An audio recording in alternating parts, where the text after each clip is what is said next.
আসসালামু আলাইকুম, welcome my another new video. অনেকদিন পর একটা ভিডিও নিয়ে চলে আসলাম।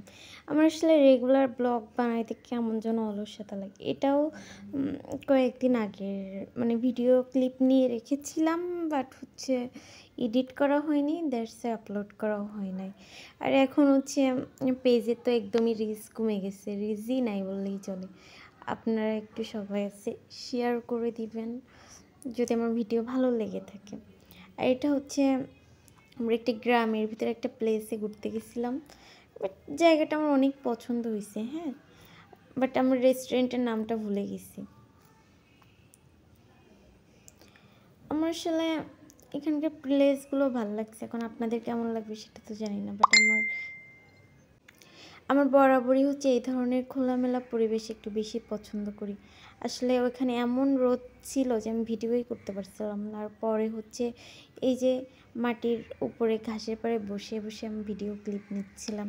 বাট আমার সব মিলায় জায়গাটা অনেক বেশি পছন্দ হয়েছে। আসলে শহরে থাকতে থাকতে এত বোরিং হয়ে গেছি যে এরকম গ্রামের একটা পরিবেশ বা এরকম একটা সুন্দর পরিবেশ ভালোই লাগে। আর আমি এখানে একটু হাঁটছিলাম যে টিকটক বানাবো, বাট আমি এতবার হাঁটার করছি যে আমি ভালো হাঁটতেই পারি না।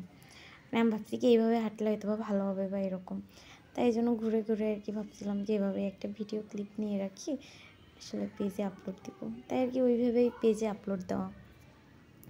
আর আপনারাও বলবেন জায়গাটা আপনাদের কাছে কেমন লাগছে।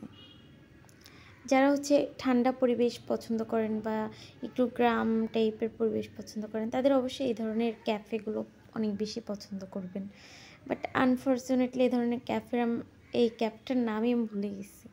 তারপরে এই যে আমরা খাবার অর্ডার দিয়েছিলাম, বার্গার আর চিকেন ফ্রাই। এটা আমার আসলে অনেক পছন্দ, চিকেন ফ্রাই অনেক বেশি ভালো লাগে। তারপরে খাওয়া দাওয়া করে এসে তারপরে আবার একটু আমি ভাবলাম যে একটা ক্লিপ নিয়ে রাখি। আমি এতবার ক্লিপ নিয়েছি যে আমার আসলে মনের মতো একটাও হয়নি, বাট তবুও আপনাদের সাথে ক্লিপগুলো শেয়ার করলাম।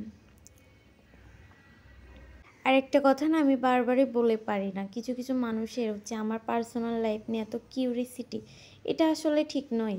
কেন আমার পার্সোনাল লাইফ নিয়ে আপনাদের এত মাথা ঘামানোর কী আছে? আমার লাইফে আমি যেখানে যা খুশি করবো, এখানে আপনাদের কি? বুঝি না আপনাদের এত মাথা ব্যথা কিসের? আমার যেটা মন চাই আমি ওইটাই করবো, তা আপনাদের কি? আপনাদের টাকায় তো আর করি না, বাবার টাকাই করি। সো আপনাদের আসলে এগুলো বলার একদমই কোনো ইখতিয়ার নাই। আপনারা তো আসলে কারোর ভালো কখনোই সহ্য করবেন না। আপনার দূর থেকে সমালোচনা করে যাবেন, আর মানুষের পিছে এসে কাটি লাগাবেন। তো এগুলো ঠিক নয়, বুঝছেন? নিজের মেন্টালিটি ঠিক করুন এবং সবাইকে সবার মতো করেই থাকতে দেন। দ্যাটস আমি বাসায় চলে আসছিলাম, তার একটা ক্লিপ। আল্লাহ হাফিজ।